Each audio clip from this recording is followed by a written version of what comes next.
En ce qui concerne la remise des offres, donc selon la procédure utilisée par le maître d'ouvrage public pour les marchés publics, toujours pareil pour les marchés privés, on s'en inspire, en fonction des indications données lors de la phase de mise en concurrence, les éléments fournis par l'entreprise lors de son offre peuvent varier suivant la procédure.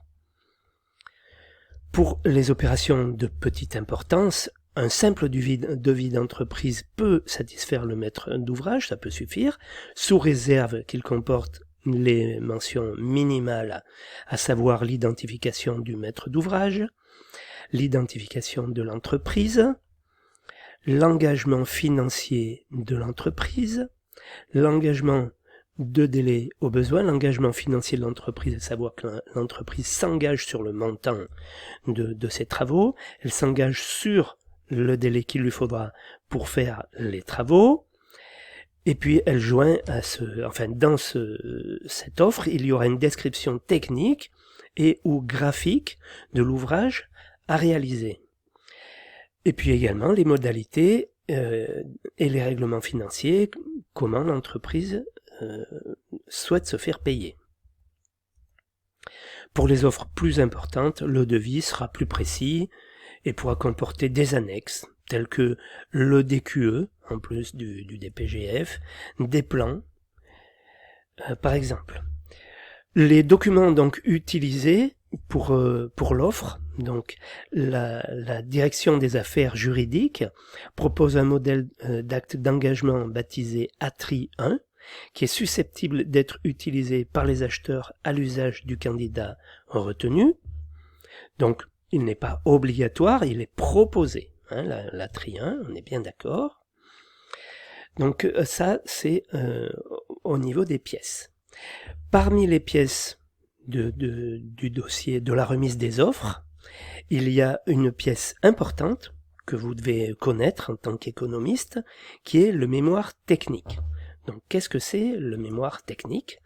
Bon, déjà, c'est un document incontournable de l'offre de l'entreprise. Aujourd'hui, c'est devenu quelque chose de vraiment capital.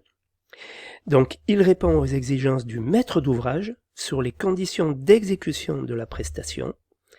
Il peut constituer à terme une pièce contractuelle du marché, donc être opposable. Donc, attention, le mémoire technique, c'est un document important.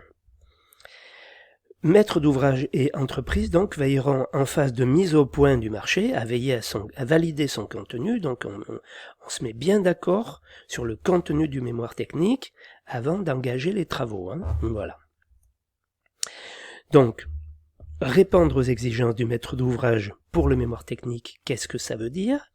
Donc c'est un mode d'organisation de l'entreprise quant à l'opération envisagée, par exemple. Les modes opératoires, le phasage des travaux, le calendrier des travaux en fonction des modes opératoires et du phasage, la provenance et la qualité des matériaux, le contenu de la phase préparatoire au niveau de la préparation des travaux pendant le mois qui précède. Qu'est-ce que je vais faire, moi, entrepreneur ?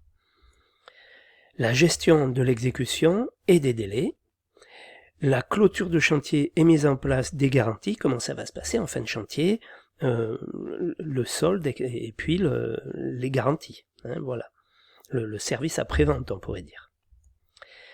Donc le mémoire technique, bien sûr, sert à valoriser l'offre de l'entreprise. Donc le coût d'utilisation et l'optimisation des dépenses d'entretien ou de durée de vie des matériaux et des matériels proposés sont des arguments. La valeur technique de la proposition de l'entreprise, ses modes opératoires, son organisation sur le chantier, le caractère innovant intégré dans l'offre, les performances en matière de protection de l'environnement, plus en plus importantes aujourd'hui, la gestion des nuisances, très important, le traitement des déchets, capital aussi. Toujours pour valoriser l'offre de l'entreprise, la performance en matière d'insertion professionnelle des publics en difficulté, c'est toujours un argument, ça pour certaines affaires.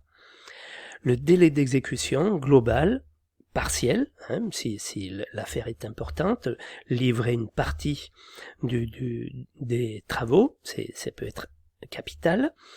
Les qualités fonctionnelles de ces ouvrages, voire esthétiques. l'assistance technique et le suivi de ces installations.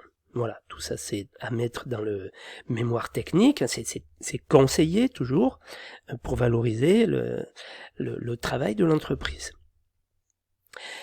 Le mémoire technique sert aussi à satisfaire l'exigence de revue de contrat, à savoir que l'entreprise peut préciser les hypothèses de chiffrage retenues, qui pourraient être modulées, les conditions d'établissement du prix, les propositions d'aménagement des cahiers des charges pour les clauses contraires à la réglementation, le cas échéant. Alors au niveau de la contractualisation, le CCAG travaux donc en marché public ou la 03001 en marché privé dispose que le pouvoir adjudicateur, à savoir le maître d'ouvrage, peut rendre contractuel tout ou partie de l'offre technique du titulaire, c'est pas n'importe quoi, peut rendre contractuel, sous réserve d'avoir annoncé son intention dans le règlement de la consultation ou l'acte d'engagement. Alors au niveau de la forme, 2 formes pour le mémoire technique sont possibles. Elles sont fondées sur les exigences du maître, c'est d'ailleurs la première forme, c'est d'être fondée sur les exigences du maître d'ouvrage et les critères de l'avis de marché et du règlement de consultation, donc c'est lui qui impose la forme du mémoire technique. Sinon, c'est l'entrepreneur qui va l'adapter à une approche qualité, sécurité, environnement avec une grille de correspondance par rapport aux exigences du maître d'ouvrage, par exemple. Donc, un sommaire type, le cadre général d'intervention de l'entreprise, qui peut comprendre l'objet du marché, la localisation, des photographies de la parcelle, les quantités et les tâches principales, la structure d'organisation de l'entreprise, les fonctions principales, donc l'encadrement, l'organigramme personnalisé, le lien fonctionnel entre les acteurs, l'assistant à maître d'ouvrage, le maître... Voilà, les ressources mobilisées par l'entreprise pour l'exécution de l'ouvrage, donc la main-d'œuvre mobilisée, les équipes d'exé, les caractéristiques de ces équipes, les matériaux utilisés, le matériel utilisé, les modalités d'organisation du chantier, les modes opératoires, le phasage, le calendrier, le planning, la phase de préparation, la phase d'exécution, la phase de réception. Les mesures particulières de collaboration entre les entreprises selon la spécificité de l'opération, à savoir l'organisation du groupement quand il y a un groupement, les co-traitants quand il y a co-traitance, le rôle du mandataire, bon ça c'est pour les chantiers avec un groupement, l'intervention des sous-traitants, la participation au compte prorata, le compte prorata, comment il est organisé, comment l'entreprise voit ça.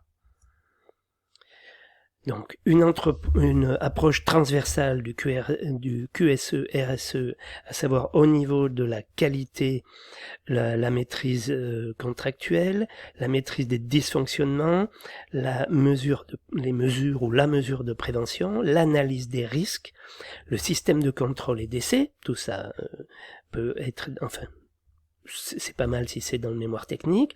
Au niveau de la sécurité, comment est pris en compte le PGC, comment a été élaboré le PPSPS, même si le PPSPS est un autre document, mais on explique dans le mémoire technique comment on a rédigé le PPSPS, le règlement de chantier, comment on l'organise, comment on va le rédiger, le bureau de chantier, comment on voit l'organisation du bureau de chantier le cas échéant, le plan d'installation du chantier, au niveau de l'environnement, les exigences haute qualité environnementale, le traitement des déchets, les nuisances, les consommations énergétiques pour la production des matériaux, et notamment le rejet des gaz à effet de serre pour la production des matériaux, la responsabilité sociétale des entreprises, donc le RSE, prise en compte des impacts sociaux et environnementaux de leurs activités, de l'activité de l'entreprise, contribution aux enjeux du développement durable, politique menée par l'entreprise en matière de lutte contre les discriminations. En ce qui concerne la revue de contrat, les suggestions d'exécution, voilà, hein, qui peuvent être discutés, précision sur les clauses du contrat, et un complément et conseil de l'entreprise, voilà par exemple. Annexes et documents complémentaires qui peuvent être demandés par le pouvoir adjudicateur, à savoir par le maître d'ouvrage, qui aurait pu demander telle ou telle annexe et tel ou tel document complémentaire. Voilà. En ce qui concerne le mémoire technique.